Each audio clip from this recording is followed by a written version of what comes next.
அனைவருக்கும் வணக்கம். நான் இப்போ என்ன சாப்பிட போறேன்னு பார்த்தீங்கன்னா பழைய சோறு. நேற்று நைட் ஆக்கின சோறு கொஞ்சம் மீதம் இருந்துச்சு. அதில் அம்மா தண்ணி ஊற்றி வச்சுட்டாங்க. பழைய சோறு இருந்தாலே அது எனக்கு வேணும்னு அம்மா கிட்ட சொல்லிடுவேன். ஏன்னா எனக்கு பழைய சோத்தை புளிஞ்சு வச்சு அதில் குழம்பு ஊற்றி சாப்பிட ரொம்ப பிடிக்கும். இந்த காலத்துலயுமே பழைய சோத்தை புளிஞ்சு வச்செல்லாம் சாப்பிட்றீங்க அப்படின்னு சொல்லி யாராச்சும் நினைக்கலாம். கண்டிப்பா நான் சாப்பிடுவேன். நமக்கு பிடிச்சதை சாப்பிட்றதுக்கு எந்த காலமா இருந்தா என்ன குழம்பு பார்த்தீங்கன்னா உருளைக்கிழங்கு, கத்திரிக்காய், பிளாக்கொட்டை, மாங்காய் இதெல்லாம் போட்டு வச்ச புளி குழம்பு. கோடைக்காலம் வந்துட்டு போதும் பிளாக்கொட்டை மாங்காய் இல்லாம எங்க கிராமத்துலலாம் யார் வீட்லயும் குழம்பு வைக்க மாட்டாங்க.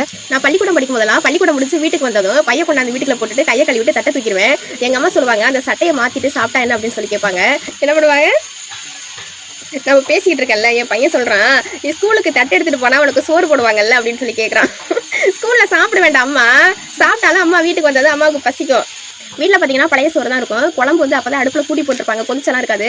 நான் பழைய சோத்தை நல்லா புளிஞ்சு வச்சு அந்த கொதிச்சுட்டு இருக்க குழம்பையே ஊற்றி சாப்பிட்டுருவேன். அம்மா சொல்லுவாங்க ஆக்கப்புறத்த நினைச்சு ஆற பொருட்களையா கொஞ்சம் கொதிச்சது காய்கறி எல்லாம் வெந்தது சாப்பிட வேண்டியது என்னன்னு, எது பொறுத்தாலும் பொருட்காட்டியோ நம்ம வயிறு பொறுக்காதுமா அப்படின்னு சொல்லிட்டு அந்த அரை வேக்காடோடைய காய்கறி எல்லாம் எடுத்து சாப்பிடுவேன். அந்த பழைய சோத்துல அந்த கொதிச்சுட்டு இருக்க குழம்பை அரை வேக்கோட அந்த காய்கறி எல்லாம் வச்சு சாப்பிடும்போது நல்லா இருக்கும். எனக்கு அது ரொம்ப பிடிக்கும். மற்றவங்களுக்கு எப்படின்னு தெரியல. 12வது படிச்சு முடிக்கிற வரைக்குமே அப்படிதான் இருந்தேன். இப்போ வந்து 30 வயசு ஆகுது. இப்போவுமே வேலைக்கு போயிட்டு வீட்டுக்குள்ள நுழைஞ்ச உடனே ஃபர்ஸ்ட் இடத்துல அடுப்படிக்கு தான் போவேன். என்ன சோறு இருக்கு, என்ன குழம்பு இருக்குன்னு சொல்லிட்டு. எங்க அம்மா வந்து எத்தனை வயசானாலும் உனக்கு அந்த புத்தி மட்டும் மாறாது அப்படின்னு சொல்லி சொல்லுவாங்க.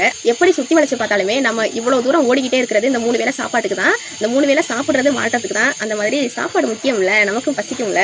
என்னைய மாதிரியே பள்ளிக்கூடம் முடிஞ்சு வீட்டுக்கு வந்த உடனே சோத்து பானைகளை போயிட்டு தலைய விடுறவங்க யாராச்சும் இருந்தீங்கன்னா மறக்காம கமெண்ட் பண்ணுங்க. நம் இனவடா பழைய சோத்த புதைச்சி வச்சு பருகும்போது ஆனந்தம்.